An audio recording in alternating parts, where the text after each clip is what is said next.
वो जो आम आदमी सड़क पे उतरता है, उसे तो अपने बाल बच्चे पालने, रोजी रोजगार से फुर्सत नहीं है। अगर वो छोड़ करके आया है, और ये आरोप लगते ही रहते हैं कि फला फला इसके पीछे है, ढिमकाना। देखिए, जब ये हो जाती है चीज, तो फला फला ढिमकाना ढिमकाना उसका लाभ लेने के लिए तो आ जाते हैं, लेकिन वो फलाना ढिमकाना उस दिन बड़ा आंदोलन खड़ा कर ले तो राजी में ना आ जाए। जी। ये बात मैंने तब भी कही थी, मैंने माननीय राहुल गांधी जी के यहाँ भी कही थी जब अन्ना आंदोलन होता कि आपको वहां जाना चाहिए। अगर मेरे तो कोई परिचय है नहीं माननीय मोदी जी से, यदि होता तो मैं माननीय मोदी जी को करबद्ध प्रार्थना करता कि एक रात आइए, गुजारिए, सुनिए, संवाद करिए।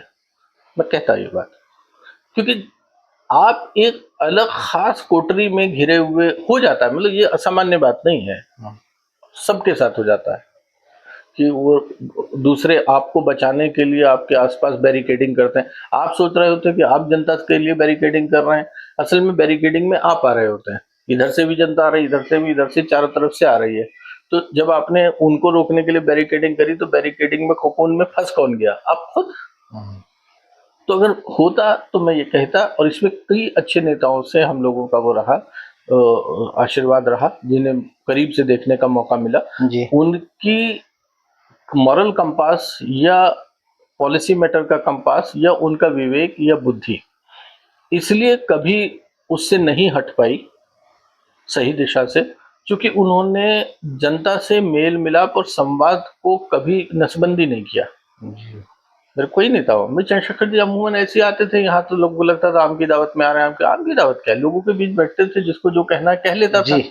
तो उनका कान जो है बिल्कुल आम आदमी की आवाज से सीधे सुनता था, फिल्टर के बगैर।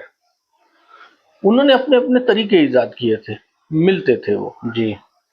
राजनीतिक जीवन तो बकौल ऐसे लोगों के 10% होता था, बाकी तो वो 90% तो सामाजिक जीवन जीते थे, यारों में, मित्रों में, उसमें। उन्होंने बहुत ज्यादा पॉलिटिकल पॉलिटिकल नहीं किया था। यहाँ लोगों का हाल ये हो गया है कि उठना बैठना खाना पीना सब पॉलिटिकल हो गया उनका। माँ बाप से मिलना भी पॉलिटिकल हो गया, मित्रों के घर जाना भी पॉलिटिकल हो गया, शादी ब्याह भी नाप तोल करके हुए। जी। तो आप सहज जीवन जीने लगिए, आप सत्य के करीब आ जाएंगे। नेताओं को ये भी अभ्यास करना चाहिए कि वो सहज कैसे जीवन जी सकें, जो भी सहज जीवन जी रहे हैं। अब हर आदमी तो देखिए बहुत जमीनी उससे आएगा नहीं, आते हैं बतेरे, लेकिन सब नहीं आते हैं। जी। तो जो लोग नहीं, मान लीजिए राहुल गांधी जी हैं, अब राहुल गांधी जी एक बहुत सामान्य हो भी नहीं पाएंगे, जी। तो राहुल गांधी जी को तो अतिरिक्त अभ्यास करना पड़ेगा सामान्य होने के लिए।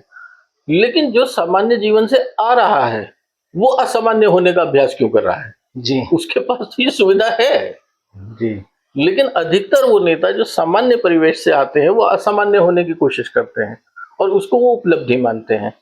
ये एक बड़ा अवरोध है उनके सूचना तंत्र में, संवाद तंत्र में। उन्हें इससे परहेज करना चाहिए।